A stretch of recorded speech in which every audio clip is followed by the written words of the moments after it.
A efeméride não era das mais conhecidas do calendário oficial. Nem o aniversário correspondia a uma data redonda, o habitual para comemorações especiais. A homenagem era feminina e assinalava 31 anos de governo, contados a partir de 1928. O longínquo ano em que Salazar chegara ao poder, então como Ministro das Finanças, iniciando um consulado que, sendo já longo, as manifestantes querem que permaneça. A manifestação inundara as imediações engalanadas da residência oficial de São Bento. Invadira mesmo os seus jardins privados. Os serviços do palácio substituíam as paredes graves das assembleias masculinas e cinzentas, conforme a época e os ritos do regime. Em vez disso, mulheres e flores, numa simbologia sem inocência política.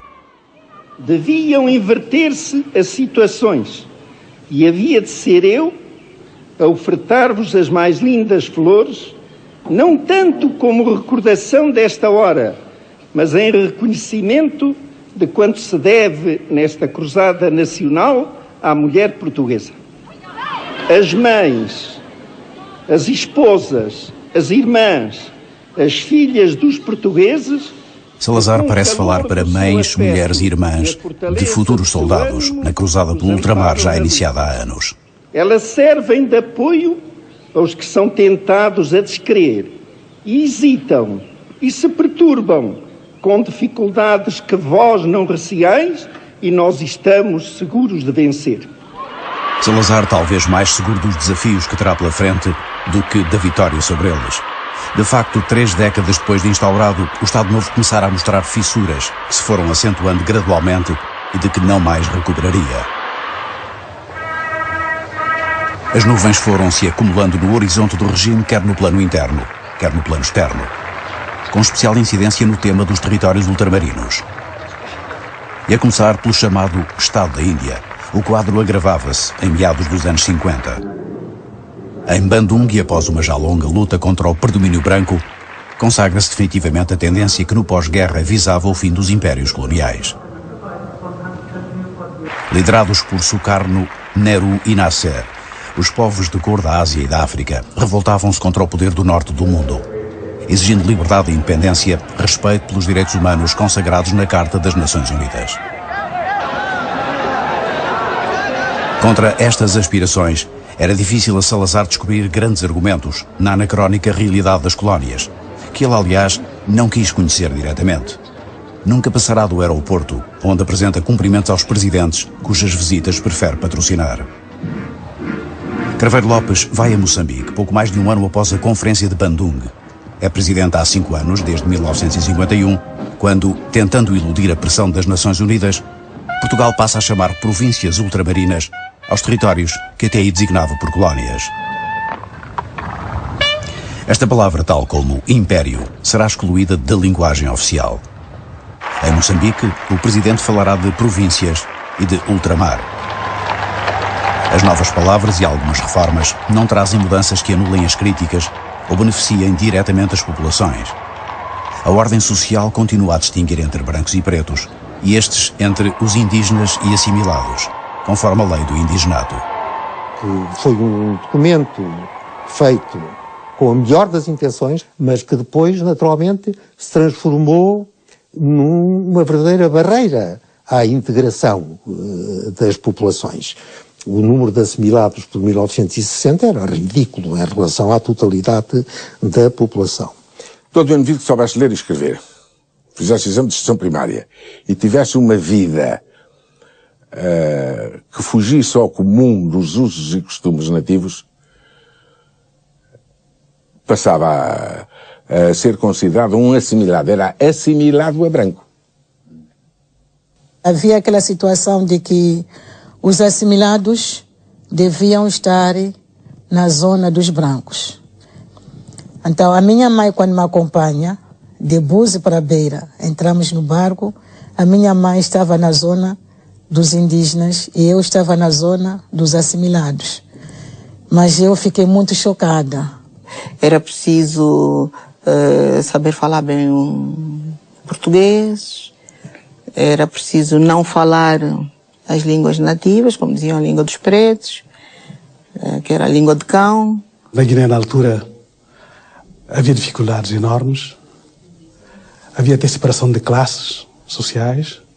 Havia grupos considerados civilizados e outros considerados indígenas. Havia caderneta do indígena, peça de bilhete de identidade. E há bilhete de identidade. Eu tenho uma na era colonial de 3 folhas. Mas para conseguir aquilo, um amigo tinha que ter 4ª classe. Além da 4ª classe, querem saber mesmo na administração como é que a pessoa vive. O assimilado, portanto, era o elemento mais aproximado aos brancos. Podia conversar com eles, podia, quando for necessário, mesmo ser admitido a uma mesa, se há um convívio qualquer. Ser assimilado dependia do governador do distrito e de um conjunto de requisitos do âmbito escolar ao social. Julgando-se nas condições necessárias, o africano sujeitava-se então a um processo burocrático em que pedia para ser assimilado, declarando já não praticar os usos e costumes indígenas. Aqui Lourenço Marques, para ter este documento, tinha que ter 4 testemunhas. O meu avô arranjou 4 testemunhas. E cada testemunha tinha que ser pago 20 escudos para poder ter. E com esse documento já, bilhete de identidade assimilada, já podia fazer exame da 4ª classe. Até a partir da 4ª classe, desse documento, eu já sou assimilada. Quer dizer, eu sou branca já posso estar já no lado dos brancos. Então já não posso estar com as indígenas. Havia uns moçambicanos que tinham cultivado a assimilação. Se faziam de assimilados, quer dizer, quando viam os outros, viam de que os outros eram de classe inferior. Esse não foi assimilado, portanto, não é igual a mim. This is Portugal, not Portugal in Europe, but Portugal in Africa, the overseas province, as the Portuguese call it, of Mozambique. And these people are Portuguese, members of the multiracial society upon which Portugal says her African policy is based. 6 million Africans... O caráter multirracial das colónias portuguesas, tal como era apresentado pelo governo, surgia sempre sublinhado em reportagens estrangeiras, onde a imagem de convívio racial era invariavelmente afirmada por oposição ao apartheid, em vigor na África do Sul. And nowhere in South Africa could you see a cabaret act like this. The girl is in fact a South African. No color bar may be, but is there equality of opportunity for white and black? The opposition in Mozambique says there isn't.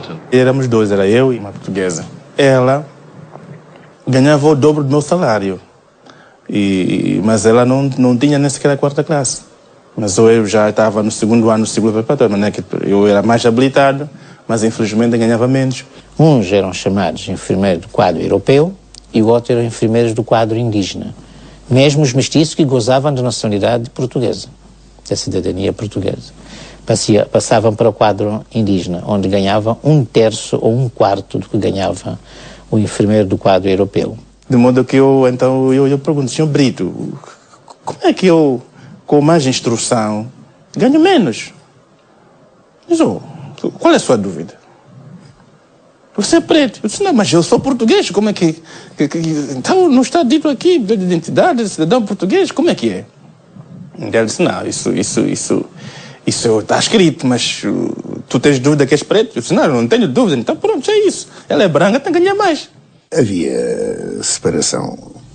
A separação natural e sem brutalidade. É claro, mas havia. E como de costume, sem paternalismos nem nada, tínhamos amigos de cor. Lá em Moçambique não havia, como em Angola, só brancos e pretos e mulatos. Em Moçambique havia uma força muito grande que era a parte dos indianos tratados por monhés e que eram uma força económica de Moçambique e que faziam um bocado de vida à parte, até de iniciativa deles. Mesmo os mestiços, em alguns locais, fundamentalmente na Beira, isso aconteceu comigo, não poder cortar cabelo num salão chamado Salão Chique, que não era nada de especial, mas era salão de corte de cabelo reservado aos brancos. Lugares em que não nos deixavam entrar, por exemplo o Hotel Polana. Houve lugares onde eu fui expulso, Mas do Hotel Polano nunca fui expulso, por uma razão muito simples, nunca usei lá entrar. Quando inauguraram o Grande Hotel, tinha lá uma piscina do Grande Hotel, era só para brancos. Isso na Beira. A Beira foi ponto fundamental do racismo. Em contrapartida, Zambésia e Tete já não havia tanto racismo. A cidade da Beira mantinha bastante contacto com o exterior. Sobretudo devido às suas praias. No início dos anos 60, recebia cerca de 50 mil turistas por ano. Era idêntico, então, o número de habitantes da cidade, que era a segunda de Moçambique, pelo seu desenvolvimento. Se aqui a incidência do racismo era atribuída à herança da presença inglesa, noutros lugares era resultado do próprio sistema.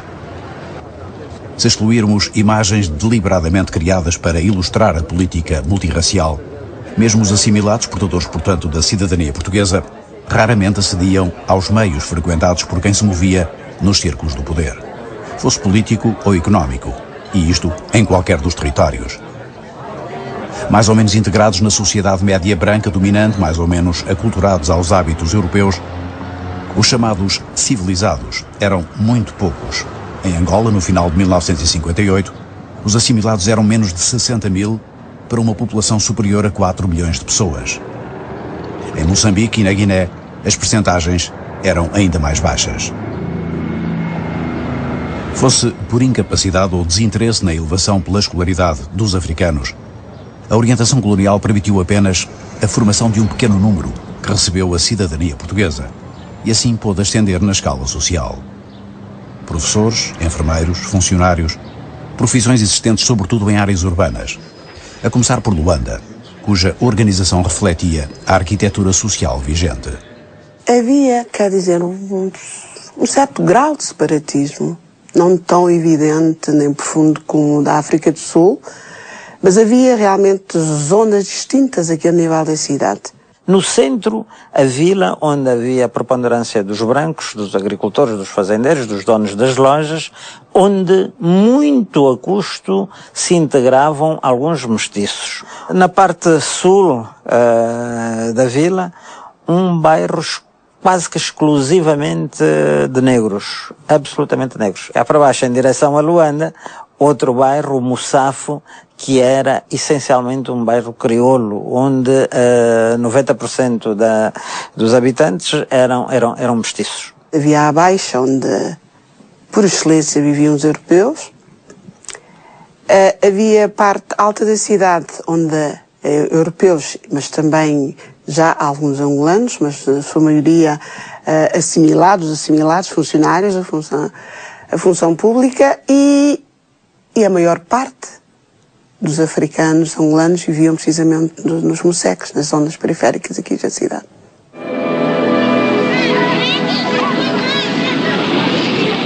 Sunday in Luanda, the capital of Angola, Portugal's largest African province. A languid, lazy Sunday under a hot sun.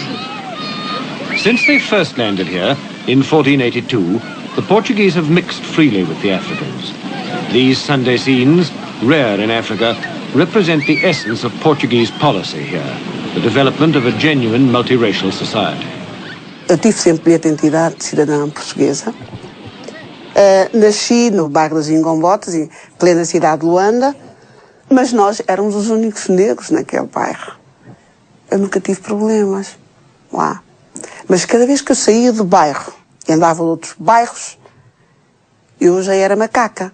Porque ali toda a gente sabia que era a Amélia, mas ali já era macaca. Que as divisões várias dos africanos que viviam na Baixa, portanto, na cidade mesmo, pronto, era bastante considerada, né? As famílias, na verdade, que viviam aí, e depois a empurrada para os Moceques. Quer dizer, aí houve uma estratégia do colono de nos empurrarem a todos para tal zona periférica, e daí sermos controlados. Nós mestiços, além de sermos mestiços, né? Portanto, filho, família de portugueses, éramos assimilados. Portanto, nós, em relação a nós, praticamente não havia discriminação. To Angola, named after an African king, the Portuguese have brought their padrão, as they call it, their Christian civilizing mission, to create a multiracial society. Of all the European colonizers, the Portuguese have been the least sensitive to color. They have a saying, God created black and white, the Portuguese created the mulatto. But Although there's no legal or social discrimination between African and European, the multiracial society is far from being realized. Il y avait le système que les Portugais avaient établi, qui était le système de discrimination où il y avait les Blancs, les Portugais, et vous aviez les Métis, les Capverdiens, et après les Indigènes. A grande hipocrisia da época que era que Portugal tinha feito um colonialismo, uma colonização diferente de todas as outras potências, que não havia racismo em território português. A prova é que havia negros, brancos, mestiços vivendo harmonicamente, mas o que é certo é que o papel social, o lugar de cada um, era determinado pela sua pele. A pele funcionava como um uniforme e portanto, cada um sabia até onde podia ir. Nos filmes de propaganda, Portugal reagia à pressão internacional, mostrando uma imagem das colónias bem mais colorida. Os africanos surgiam abundantemente representados nos mais diversos escalões sociais e profissionais, patenteando elevados níveis de formação académica e técnica que não existiam de facto. Também o verdadeiro grau de integração racial estava longe de corresponder ao que as imagens sugeriam, e por vezes através de verdadeiros quadros simbólicos.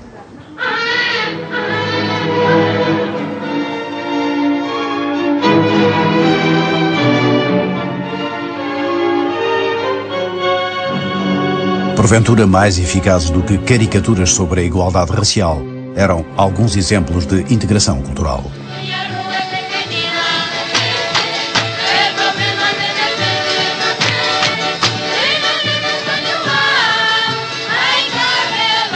O modelo de assimilação portuguesa aparecia na obra de um sociólogo brasileiro, criador do lusotropicalismo. Gilberto Freire falava de uma civilização resultante da integração de povos diferentes dos europeus, em que os portugueses se distinguiam de outros colonizadores. O inglês punha-se distante. O senhor pode me estar a falar com o criado dele. O senhor pode, faz favor, trazer um copo de água. O senhor, se faz favor, if you please. Não sei o quê. O português não dizia que ó preto, traz-me. O patrão quer aqui água para isto. Ó preto, traz. Faziam isso. Aquele nível. Mas, olha, essa troca de tratamento, e isso é mesmo curioso, só o português que pode fazer isso. Essa troca de tratamento, mesmo assim criou amizade, não é? Ele sabia, o patrão chama-me aqueles nomes, mas também, quando eu tenho problemas, ele resolve todos. E estava contente.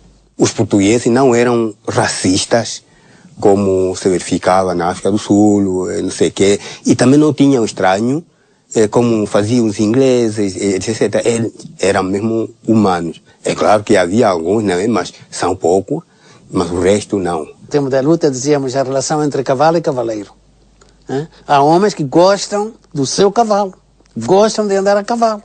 Estão sempre, gostam e tratam e não sei. Mas o cavalo fica embaixo e o patrão senta em cima. É isso que... É isso que as pessoas diziam, nós não queremos essa relação de cavalo e cavaleiro. O negro tinha medo do branco. Em algumas vezes considerava-se, então, o branco em Deus. Por outras razões, Deus porque ele tinha carro, por exemplo. Fabricava uma bicicleta e que o negro naquela altura não tinha esse poder nem essa capacidade. Havia um sentimento realmente muito forte de temor, de respeito temeroso para com não havia realmente aquela aproximação que se pensaria. Claro que no meio disto tudo há exceções.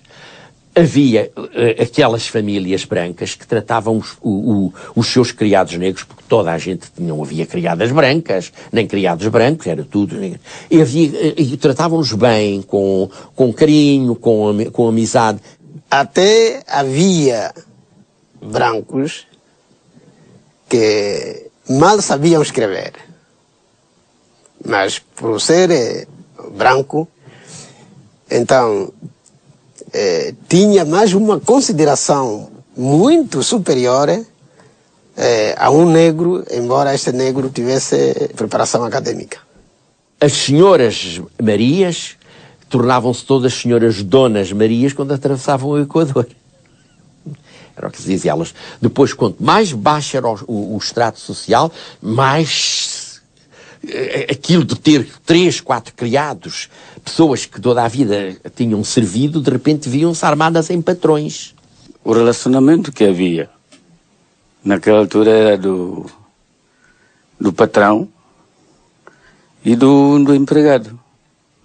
No entanto, não havia aquele relacionamento, por exemplo, de uma amizade profunda, uma amizade assim de carinho. Nunca houve o convívio não. Eles eram criados e nós éramos patrões, éramos senhores. Isso nunca houve, ninguém pode dizer que houve, mesmo no Pacto Final, quando nós saímos lá em 74, não havia. There has always been racial harmony in this country. Whites and blacks still mingle freely, and it is still customary for Africans, who outnumber the whites 25-1, to go to school with white Portuguese children. However, after all these years, only a tiny fraction of the 4 million African Angolans has achieved any significant degree of education or financial status. Os negros que iam até ir à 3ª classe e tal, era nas missões.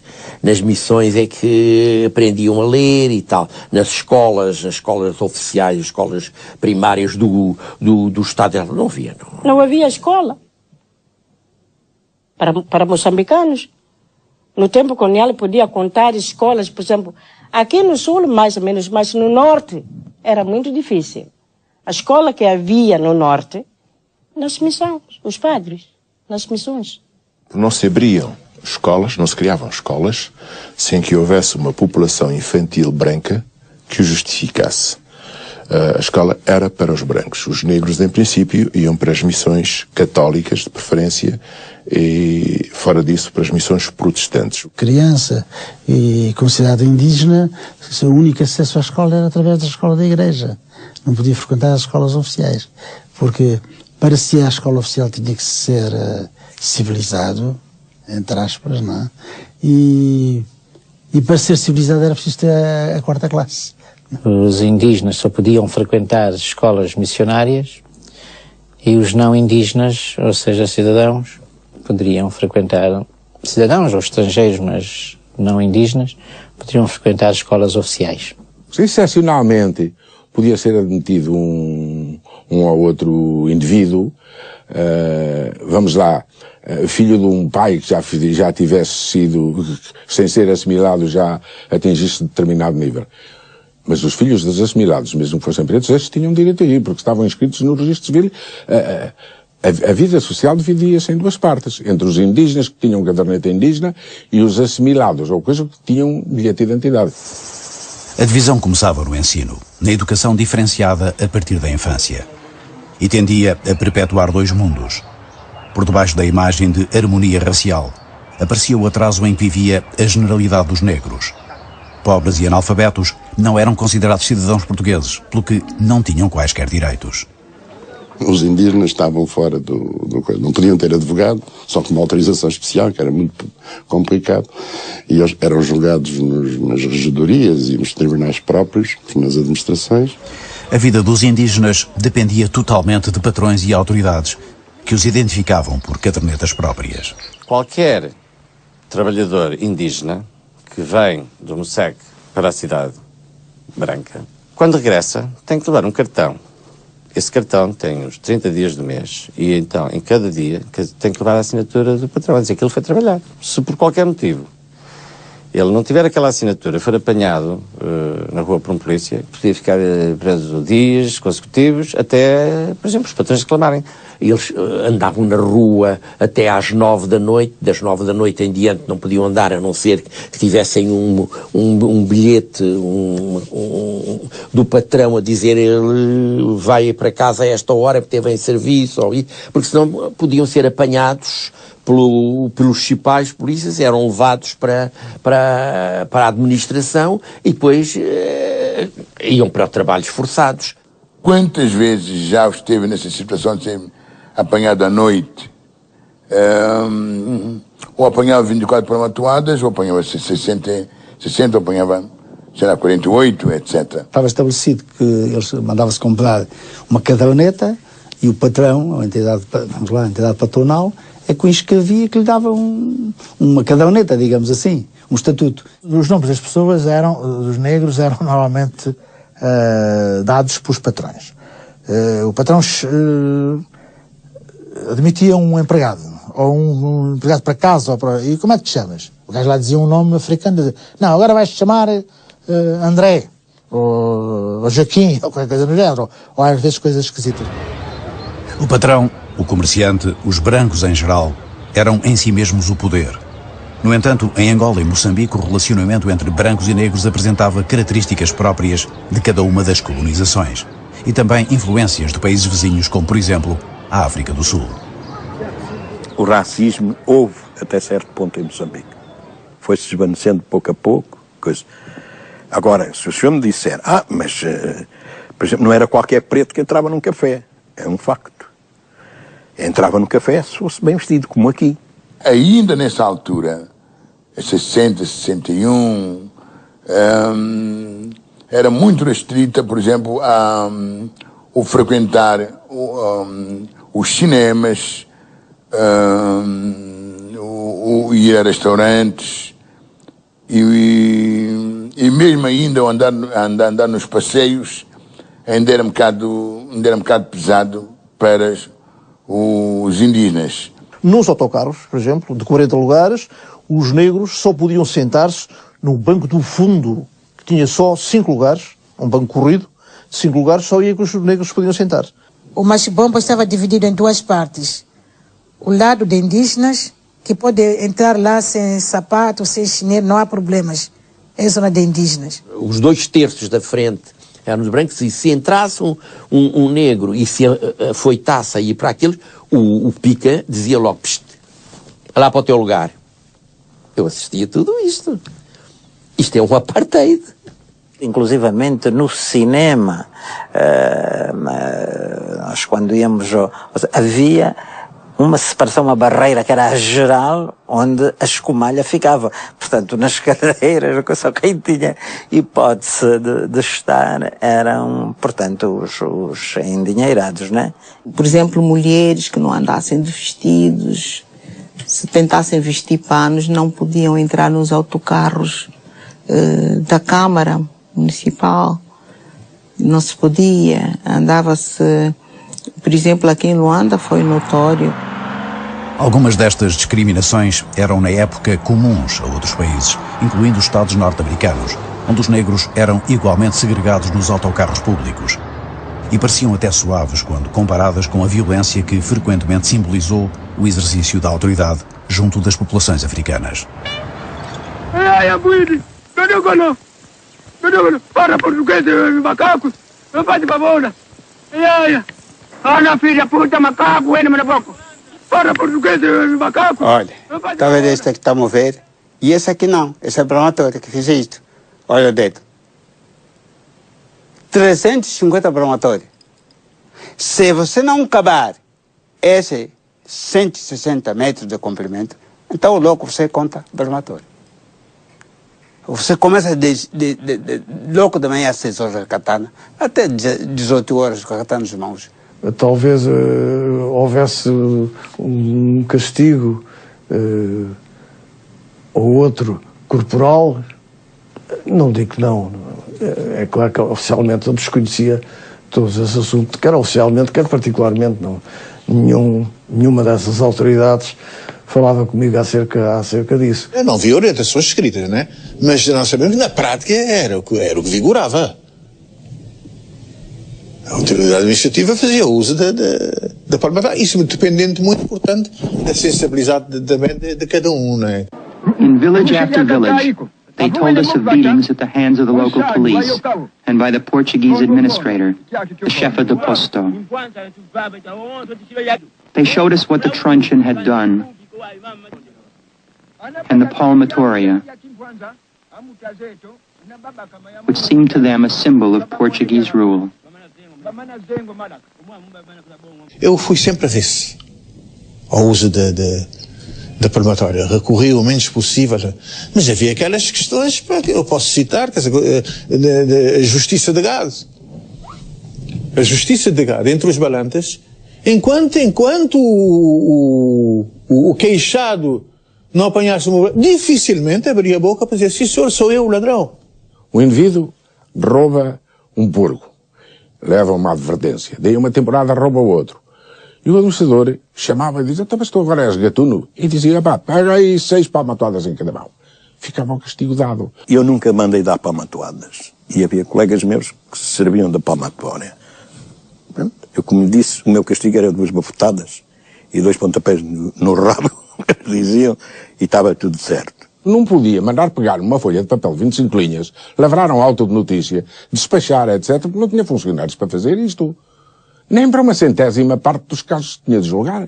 E de 2 uma. Ou não julgava de maneira nenhuma, ou julgava de uma maneira que naquele tempo era aceitável.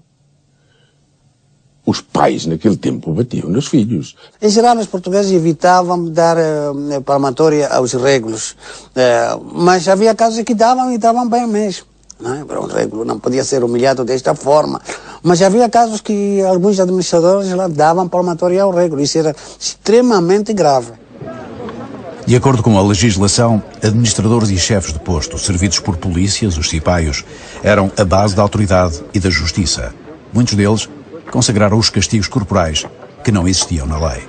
Eu sei de muitos casos de senhoras quando eles não ou partiam muita louça ou não eram tão diligentes como isso a lavar ou não passavam devidamente a camisa do patrão e tudo isso, que não hesitavam a dizer: ai, tu estás a precisar que eu te leve ao senhor administrador, estás. Uma vez ou outra há de haver casos, enfim, em que o próprio chefe de posto não agia tranquilamente, mas raramente. Ordinariamente, os chefes de posto procuravam cumprir o seu dever. Havia também os chefes de posto e os aspirantes que dominavam postos nos centros urbanos, onde eles eram verdadeiramente os donos dessas populações. O chefe de posto, dentro dos nativos, era ao mesmo tempo Presidente da República, chefe do tribunal, era tudo. O chefe de posto é que devia resolver tudo. Isto é interessante. Era quase total a autoridade que tinham sobre as populações os administradores de circunscrição e os chefes de posto. Com atribuições muito vastas, controlavam toda a vida de aldeias e povoações. Da ordem pública à atividade económica e laboral, da saúde à limpeza de estradas, competindo-lhes realizar o censo populacional e cobrar uma taxa anual exigida aos indígenas, o imposto de palhota. Isto quando se limitavam a agir dentro da legalidade. O meu sogro, o senhor João Gil, pastor e também protestante, eu via todos os sábados a entidade, portanto, administrativa portuguesa em Teixeira de Sousa ia lá na casa do senhor João Gil, a recolha de ovos, de cabrito, de tudo que é coisa. Recolher semanalmente aquela missão tinha que dar essas coisas. Isso é obrigação, não é uma doação. Quando se puderem ser avaliados, lidos, os relatórios das autoridades administrativas, o chefe de posto, o administrador de circunscrição, a base, onde encontrar-se abusos é evidente, mas vão encontrar muita devoção, vão encontrar muita luta contra abusos. Todo o sistema colonial quer se impor. Quer impor os seus valores, a sua maneira de ver, e os portugueses também queriam impor lá os seus valores. Só que não eram assim como hoje se tem escrito na história, que era tudo cruel, era tudo palmatória. Não, havia também negociações. Havia coisas em que os portugueses achavam que aqui não vale a pena arranjar conflito, podemos falar com ela, e falavam. Não é verdade que todo o administrador colonial era mau. Isso não é verdade. O sistema assentava numa desigualdade, influenciada naturalmente pela conduta pessoal de cada um dos agentes da autoridade. Os africanos desconfiavam da imparcialidade de um poder que fazia parte integrante do mundo dos brancos, e assim acentuava o fosso já existente entre os dois universos. Os negros eram outro mundo. Os negros eram outro mundo. E sobretudo, da parte do branco, via no administrador, na autoridade, uma pessoa que os protegia. O próprio comerciante fazia a sua justiça. A justiça era feita pelo próprio comerciante, já não precisava recorrer ao chefe do posto administrativo. Havia aqueles comerciantes que utilizavam a força do chefe do posto, não é isso? Para cobrar o dobro, o triplo daquilo que a pessoa tivesse recebido. Mas também não deixou de haver comerciantes sinceros e honestos. Os comerciantes levavam os seus produtos em troca, a população vende e compra, assim sucessivamente.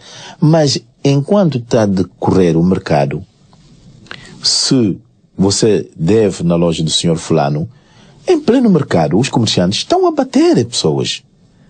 E o chefe de posto está a ver. Quando, por algum motivo, a dívida não era satisfeita naquele tempo, havia cenas incríveis de violência executadas. Eu assisti, efetivamente, a cenas dessas. O comerciante chega, sabe que nessa aldeia ele trazia um caderno onde tinha apontamento das pessoas que o devia. Chega na aldeia começa a chamar uma pessoa de cada vez. E quando as pessoas chegam a pé dele, não pergunta. Bate-o, dá-lhe porrada e no fim diz-lhe, eu estou à sua espera, que amanhã ou depois tem que aparecer na loja para pagar. Os comerciantes eram uma peça central no sistema de relacionamento dos africanos com os colonos.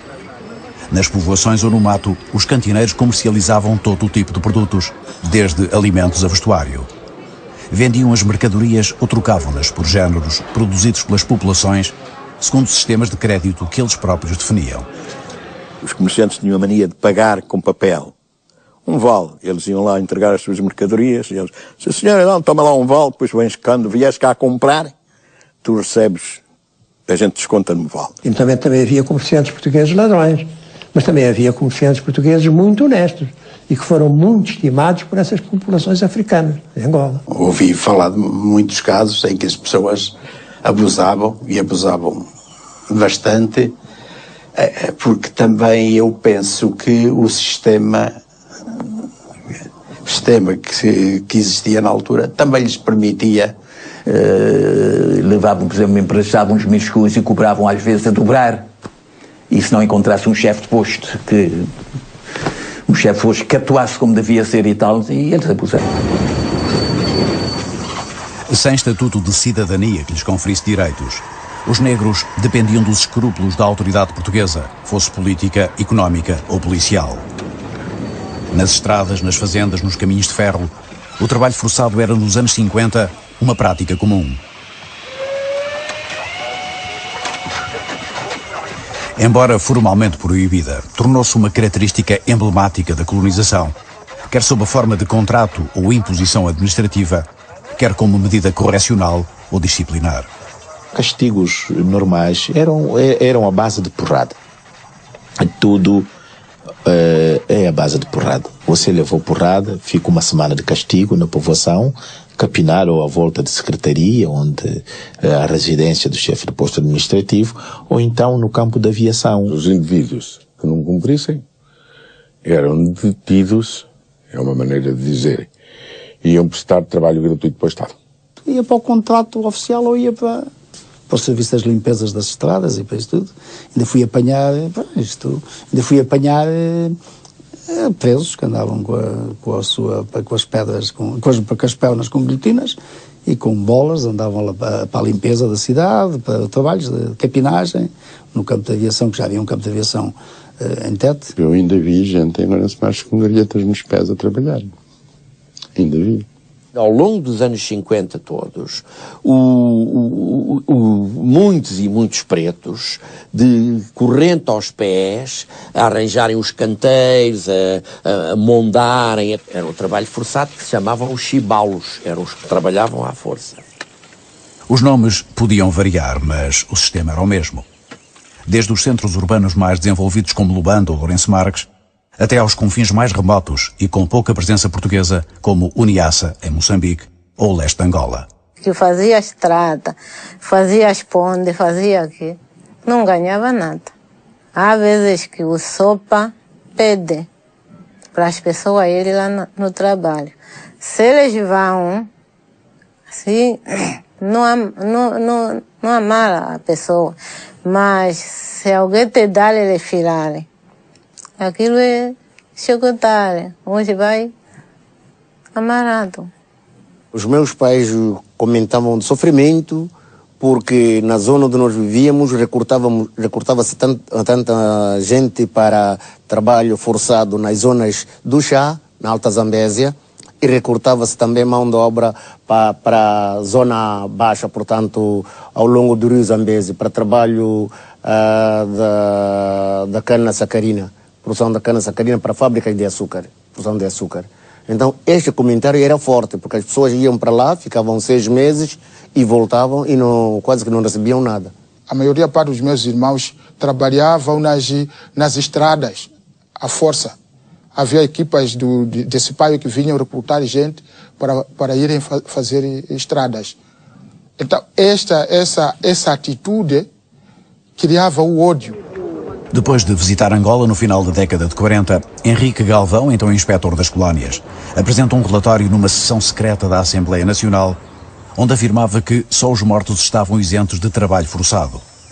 O futuro dissidente do regime denunciava um sistema assente no trabalho compelido, pago ou gratuito, e em que o próprio Estado recrutava mão de obra para empresas particulares. Pude eu próprio verificar, depois, quando me foi dado a intervir, na década de 60, que muitas das coisas que ele disse correspondiam exatissimamente aos factos, agravados, entretanto, com os anos que tinham decorrido. O fazendeiro chega ao chefe do posto, faz contrato, precisa 1000 homens. Pronto. Que tipo de contrato que fazia com o chefe do posto, ninguém sabe. Cada aldeia, cada soba tem que apresentar X pessoas.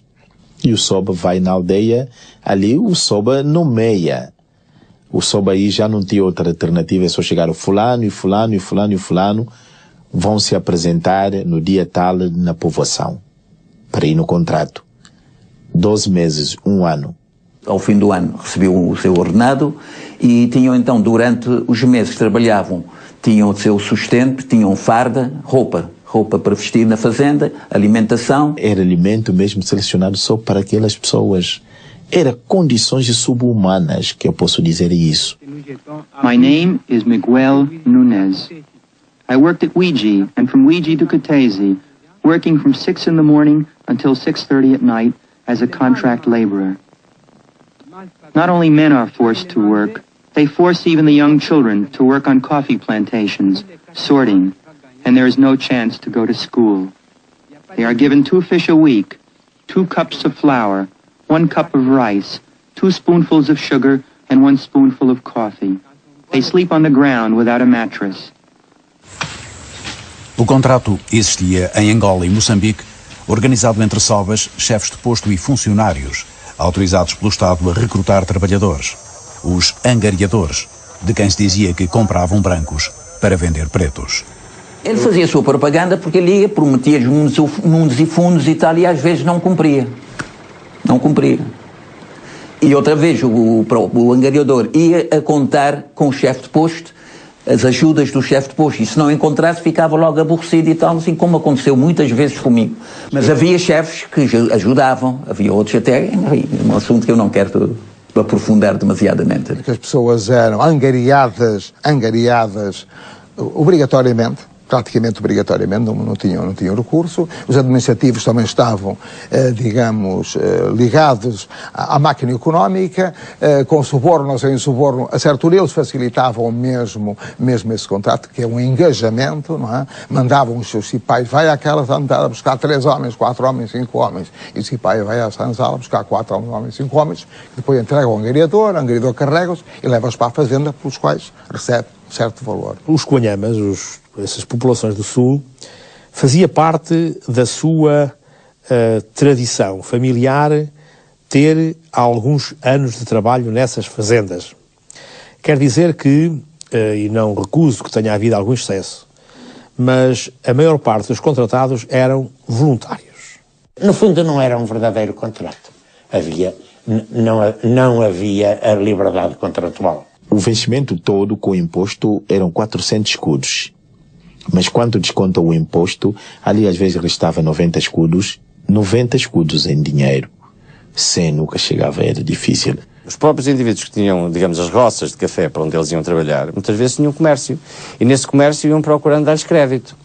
E então eles iam lá, iam a crédito buscar coisas que precisavam. E depois, quando chegava ao fim de contratos, já têm. E, às vezes, muitas vezes compravam coisas que não precisavam. Por exemplo, havia indivíduos que compravam frigoríficos para coisas que não precisavam nas suas palhotas. Aquela parte que ele gastava era a parte que recebia. Outra parte só recebia quando acabava o contrato na terra de origem. Então, com esse dinheiro, ele comprava, pelo menos se for de Angola, um boi, 2 bois e adquiria bens que até aí não seriam possíveis. Portanto, isso o aspecto positivo era apenas esse.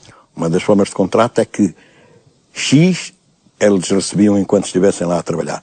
O outro recebiam quando acabavam o contrato, que era por causa das famílias não ficarem sem nada, não é? Tal e qual como para as minas. As minas de ouro da África do Sul eram um destino procurado com entusiasmo por milhares de moçambicanos, também como alternativa ao contrato, ao trabalho forçado ou à falta de oportunidades. Permanentemente renovada, esta imigração viria a constituir uma tradição entre os jovens moçambicanos. Ir às minas do Transvaal ou da Rodésia do Sul transformou-se num ritual de emancipação masculina. Para além das vantagens salariais com a experiência do trabalho nas minas, os magaíças, nome porque eram conhecidos estes imigrantes, valorizavam-se aos olhos da família e do seu meio social. Para os cofres do Estado português, o trabalho destes homens, cerca de 500 mil, constituía uma importante fonte de receitas. South Africa pays the Portuguese government in gold. It works out at about £2 for each man, and also pays the workers at the rate of some 3 shillings a day, with food and shelter thrown in. The remittances the workers send home form a vital part of Mozambique's income from abroad.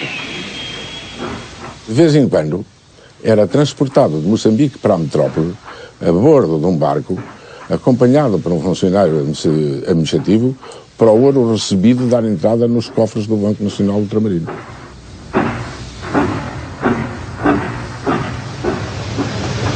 A economia das colónias assentava sobretudo no setor agrícola, que ocupava a maioria da população indígena, e nomeadamente em culturas obrigatórias impostas aos camponeses. Caso do algodão, que tanto em Angola como em Moçambique conheceu nesses anos grande difusão. Outros produtos como a cana-do-açúcar, o sisal, as madeiras e o café, de que Angola se tornara o 3º produtor mundial, eram pilares importantes da política económica dos anos 30. Produzir e enviar para a metrópole matérias-primas, que depois de transformadas pelas indústrias portuguesas, abasteciam os mercados ultramarinos. O Ato Colonial é o documento que estabelece esta política de solidariedade económica entre Portugal e as suas colónias. Um modelo que o governo altera em função do expansionismo económico do pós-guerra e o simultâneo movimento descolonizador. Com os anos 50, abre-se o comércio entre as colónias e abre-se a economia a importantes investimentos, admitindo-se a instalação de indústrias, embora condicionada. O orçamento destina 6 milhões de contos para a construção de infraestruturas, especialmente em setores como os transportes, as comunicações e a energia.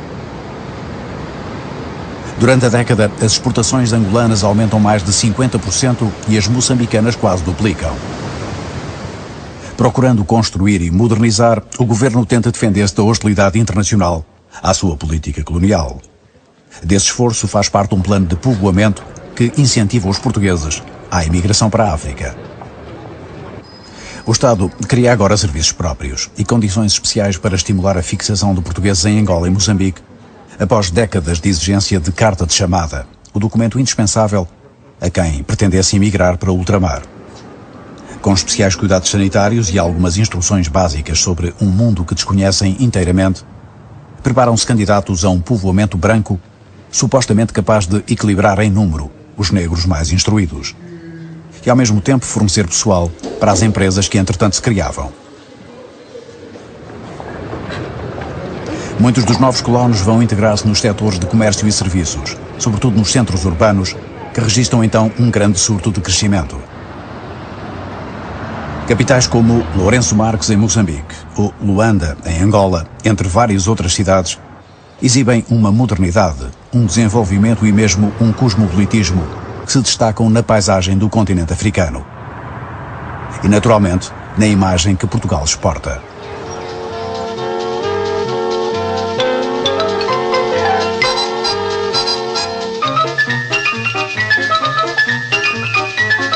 Porém, esta prosperidade não é nem sequer para todos os portugueses, cujo nível de instrução é em geral muito baixo. Alguns, menos preparados, vivem mesmo em zonas pobres africanas, e entre estes e os que verdadeiramente enriquecem, há outros que, embora melhorando a vida, ficam longe das expectativas com que tinham sonhado. Na minha infância eu não me lembro que os empregados de café, de bar, nos hotéis, eram angolanos, eram negros, um ou outro mestiço. Depois passaram a ser brancos. Muitos colonos refletem o estado de atraso do Portugal europeu, de onde partem à procura de uma oportunidade onde lhe dizem que ela existe. Mas acabam por ter que disputar com a população local as tarefas e os empregos mais modestos. Eu me recordo que em 1950, 51, fiquei admiradíssimo quando vi um engraxador branco. Ora, esta chegada de brancos não qualificados significou que uma quantidade de angolanos que antes ocupava essas posições teve que se retirar.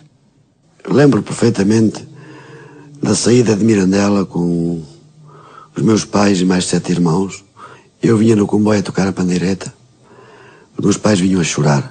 E viemos o barco Império até Antão Lourenço Marques. E entramos diretamente no comboio para o Leonde. Leonde e as outras 12 aldeias que constituíam o colonato do Limpopo passaram a ser a terra de muitos camponeses de Trás-os-Montes, do Alentejo e da Madeira, a quem o governo prometia 4 hectares, em Moçambique. Este povoamento aplicava-se também a Angola. A ideia era criar colonatos de brancos em zonas do interior destes territórios, enviando para lá o excesso de população rural da metrópole. A estes trabalhadores humildes de um Portugal analfabeto, o futuro era apresentado como uma aventura divertida, algures num mundo ficcionado pelo desconhecimento. Vamos então para o Vale do Limpopo, não é verdade, sim senhor? De onde é natural? São Pedro Valconde. E qual era a sua vida lá? O que é que o senhor fazia? Jornaleiro. Jornaleiro? Trabalhar no campo. O senhor já disse alguma coisa? Ainda não falou? Não. Então diga lá qualquer coisa. Eu. O senhor já vai prevenido com um chapéu? Eu por acaso vou, é por via das pretas. É, por via de quê? Por via das pretas. Das pretas? Pois então, quero lá arranjar uma, que os brancos não me servem. Quero uma preta daquela que seja bonita, mas tenha uma árvore forte. Sim senhor, muito bem. Quem vai na árvore e que me ponha logo rico.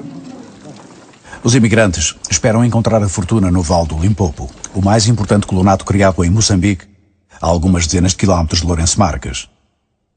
Mas foi em Angola que se iniciou a nova política de povoamento. Na Sela, Kwanza Sul, a 400 quilómetros de Luanda. A área correspondia a cerca de 1/3 de Portugal. Terras situadas a 1400 metros de altitude, escolhidas pela sua suposta aptidão agrícola.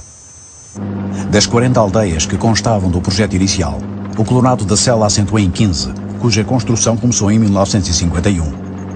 2 anos depois, um aglomerado de 400 casas com estábulos e anexos, além de algumas estruturas sociais, aguardavam os primeiros povoadores. Famílias recrutadas nos meios rurais das diversas regiões portuguesas. Pedaços de Portugal em África, era como os simpatizantes políticos da ideia chamavam aos colonatos. De facto, os campos tropicais da Sela reproduzem fielmente a imagem de uma agricultura em que os meios de exploração da terra refletem o país e o seu atraso.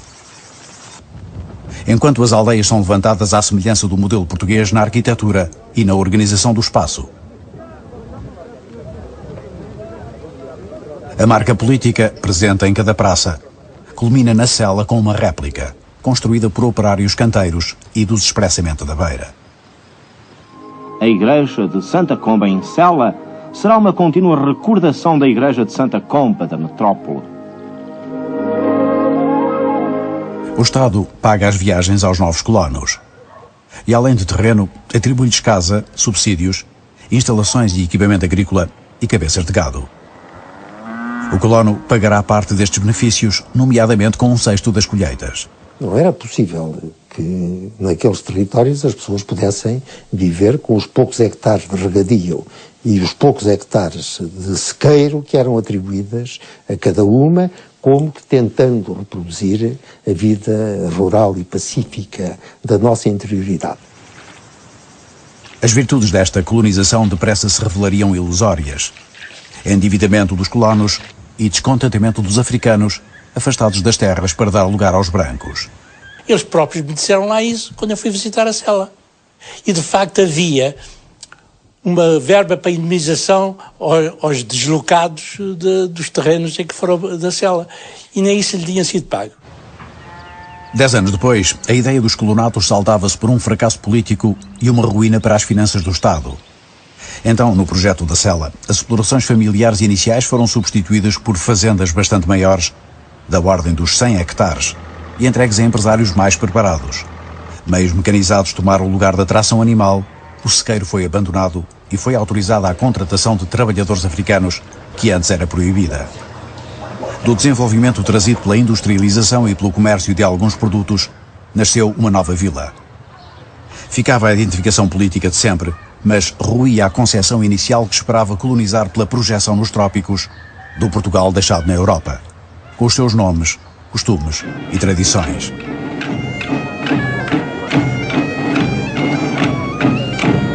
Eu recordo que a primeira vez que cheguei ao colonato do Limpopo, imediatamente os transmontanos me serviram o folar transmontano e as alheiras que eles tinham feito. Não era certamente a melhor maneira de povoar, mas era uma convicção. Esta é a casa onde eu vivi a partir de 1958. Uma casa geminada para 2 famílias, constituídas normalmente por 8, 10 pessoas. Por exemplo, aqui nesta casa onde eu morei, tinha 3 quartos, nós éramos 8 irmãos e o pai e a mãe. Éramos 10 pessoas, morávamos neste espaço, uma casa muito pequena. Aquela é tua irmã mais nova que casou Amparo. aqui? Amparo, sim. Está em Valpaço, está em Portugal. A Belisanda. A Belisanda está em Santarém. Está em Santarém. Está em Portugal. Uhum. Estão os dois com o Vasco, não é? Acho que é que está doente agora. O Ivaristo. Acho que está no Porto, não sei. Os pretos não sabiam que existiam brancos pobres e que brancos que sofriam como eles. Para os pretos o branco era um ser superior. Nós classificávamos nessa altura brancos de 3ª classe. A minha mãe, se pedisse boleia e houvesse lugar à frente no carro, o funcionário não mandava a minha mãe subir à frente, mandava para a carroçaria. Era a mesma coisa que fazia as mulheres negras. Universos onde eram também especiais as relações étnicas. Os colonatos foram um investimento financeiro do Estado e uma expressão ideológica do regime. Ficariam para a história como obra de um país subdesenvolvido, no seu último esforço de colonização, antes de um novo tempo. A falência deste povoamento simboliza a substituição da imigração de colonos nos anos 50 pela expedição de soldados nos anos 60. Recrutados no mesmo interior arcaico da metrópole e mobilizados em nome da mesma presença portuguesa, até então saudada, mas que em breve seria combatida.